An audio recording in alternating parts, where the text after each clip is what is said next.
Hi, this is Josh from Final Scan Pro. In this beginner's guide to citing and referencing, we'll go through everything step by step. By the end of this video, you'll feel comfortable citing your sources and avoiding common mistakes.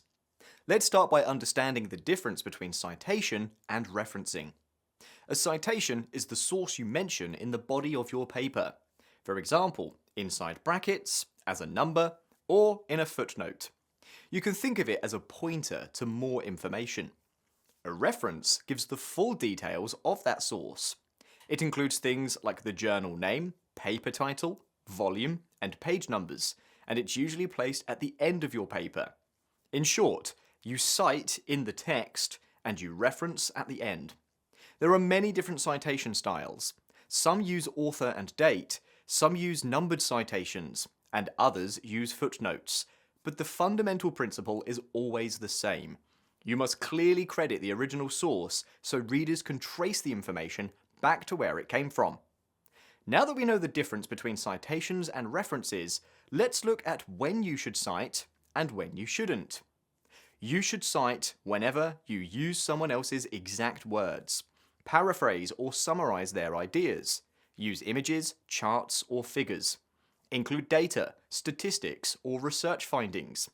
In simple terms, if the idea isn't originally yours, it's safest to cite. Let's look at a couple of examples. In this first example, I've taken the text word for word from a paper by Emma Clark. So the correct way to cite it is to place the exact text in quotation marks and include the author details and page number. Another option is to paraphrase or summarize the text. But even though the wording is yours, the idea still belongs to someone else, so you still need to cite and reference the original source. It is also not advisable to use too many quotes in your paper, so we recommend paraphrasing whenever possible.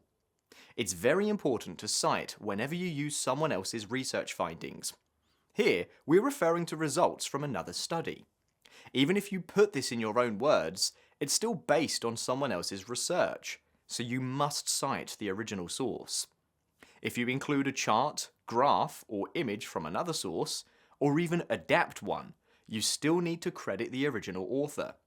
For example, if you want to add a graph showing global temperature trends from a published report, the best practice is to redesign the chart yourself and credit the original author by saying it was adapted from their work.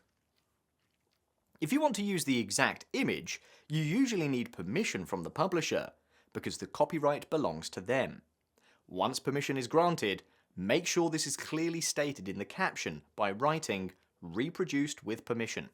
Let's start by understanding when you should cite and when you shouldn't cite. Now you might be wondering, are there times when you don't need to cite?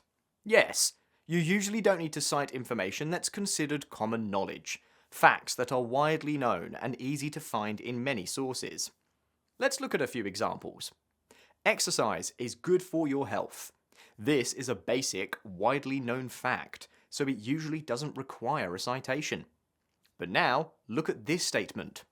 Regular exercise reduces anxiety by 30%. This is not common knowledge. Someone had to conduct research, analyze data, and arrive at this result. So you must credit the original source. Here's another example. The Earth has different climate zones. Again, this is common knowledge, so no citation needed. But this statement, global temperatures have risen by 5% since 1900, is based on research. Someone collected and analyzed those numbers, so this must be cited. One of the simplest ways to avoid plagiarism is to keep careful track of every source you use while researching. There are also many free referencing and bibliography tools available that can help you organize your sources and format your citations automatically. For example, Microsoft Word has a built-in referencing tool that lets you import sources easily. You can cite sources as you write, and everything integrates seamlessly with your document. You can even generate your bibliography with just one click. Zotero is another powerful reference management tool. You can add references manually or automatically using unique identifiers like DOIs. With the Zotero Word plugin, You can insert citations directly into your text, and generating a bibliography is quick and straightforward. Mendeley is also a popular free reference manager. Just like Zotero, you can import references manually or automatically.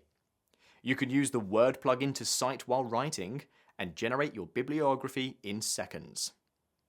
I hope you found the video useful. Finally, before submitting your work, don't forget to run it through Final Scan Pro. Just drag and drop your document and let Final Scan Pro check it for you. You'll receive a Turnitin style similarity report with all issues clearly highlighted and color-coded. You'll also get a revision report with suggestions to fix the issues quickly. Apply the recommended changes, recheck if needed, and you'll have a clean, original paper ready to submit. If you found this video helpful, don't forget to like and subscribe. If you have any questions, please drop a message below. Bye for now.